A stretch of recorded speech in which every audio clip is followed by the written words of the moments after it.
Сәлеметсіздер ме, құрметті оқушылар, қалдарыңыз қалай? Толкап курсының кезекті видео сабағына қош келдіңіздер. Бүгінгі сабағымызда біз future simple, яғни келешекті қарастыратын боламыз. Сабақ барысында future simple'дің құрылымын, қолдану жолдарын, сұраулы және де болымсыз түрлерін жасауды үйренетін боламыз. Жалпы future simple'дің құрылымына келетін болсақ, future simple болашақта болатын немесе орындалатын іс-әрекеттерді сипаттау үшін қолданылады. Біз болашақта will көмекші етістігін қолданатын боламыз.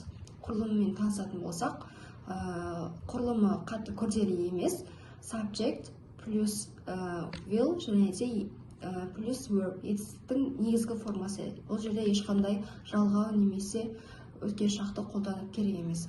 Мысал келтіретін болсақ, I will go to the park tomorrow. Мен ертең саябаққа барамын. She will call you later. Ол саған кейін қоңырау шалады. Маңызды етістік негізгі формаларды қалады. Жаңа айтып өткендей, яғни оған ешқандай қосымша жалғаулар қолданылмайды. Future simple'дің қолдану жағдайларына тоқталатын болсақ, ол бірінші бізде болашақтағы әрекеттер мен жоспарлар.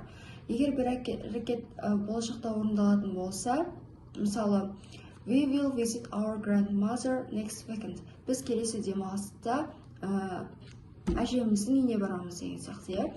Келесі ол кенеттен қабылданған шешімдер. Мысалы, I will help you with your homework. Мен саған үй тапсырмаларын орындауға көмектесемін. Ол жерде ешқандай жоспарлап, алдын ала жоспар құрылған жоқ. Яғни сол моментте шешім қабылдаудан біз бұл жерде future simple'ды қолданатын боламыз. Үшіншісі болжамдар. Яғни болашақта болатын жағдайларды болжау айту үшін қолданамыз. It will rain tomorrow. Ертең жаңбыр жауатын сияқты деп айтамыз ғой. Сол кезде біз future simple'ды қолданамыз. Ал енді future simple шағының болымсыз түрін қалай жасаймыз десеңіздер, өте қарапайым. Will көмекші етістігіне жай ғана not сөзін қосып жазсаңыздар жеткілікті болып табылады.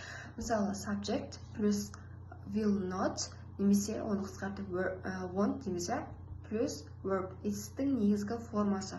Мысалы, I will not go to the party. Мен кешке бармаймын. Party дегеніміз яғни сауық кеш, сондай жиындарды айтамыз.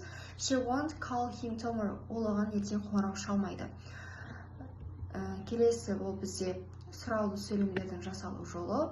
Өздеріңіз білетіндей, әрбір шақта біз сұраулы сөйлем жасағанда көмекші етістікті алдына шығарамыз. Біз future simple'да көмекші етістік бұл will, сондықтан бірінші орынға біз will'ді қоямыз, одан кейін subject, одан кейін плюс verb'дің негізгі формасы. Мысалдар келтіріп өтейік. Will you go to the park tomorrow? Сен ертең саябаққа барасың ба? Will they finish their project on time? Олар жобаны уақытында аяқтайды ма?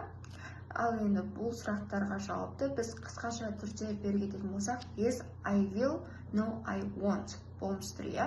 Yes, they will, no, they won't. Келесі, жаңа біз айтып өткендей, future simple шақты басқа жағдайда да қолдануға болады. Жаңа айтып өткендей, бірінші ол уәде беру. I will always love you. Мен сені әрдайым сүйіп өтемін. Екіншісі ол ұсыныстар. I will open the window for you. Мен сізге есікті ашып беремін. Үшіншісі қорқытулар болады ғой. Біз сабақ орындамай барсақ, мұғалімдер бізге сен сабақ оқып келмесең, мен саған екілік баға қоямын деген сияқты. If you don't study, you will fail the exam. Егер сен оқымасаң, емтиханнан құлайсың мысалы.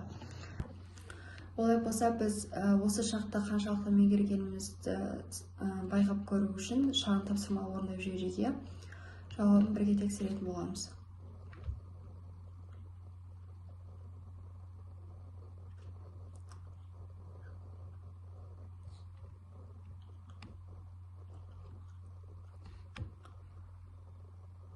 Орындап болған болсақ, жауабын тексерейік.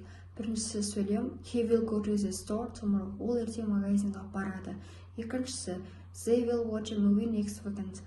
Олар келесі аптада фильм қарайды. Үшіншісі, I will call you later. Мен саған кейінірек хабарласамын деген мағынаны білдіреді. Сабағымызды қорытындылайтын болсақ, бүгінгі сабақта біз future simple, яғни қарапайым келешекпен таныстық. Бұл шақ болашақта орын алатын іс-әрекеттерді сипаттау үшін қолданылады. Сонымен қатар уәде берген кезде аяқ астынан шешім қабылдаған жағдайда, сонымен қатар бір нәрсені болжағанда осы future simple шағын қолданады екенбіз. Олай болса, келесі сіздерге үй тапсырмасы ретінде осы future simple шағын пайдалана отырып 10-15 сөйлем құраларыңызды сұраймын. Олай болса, кездескенше, goodbye.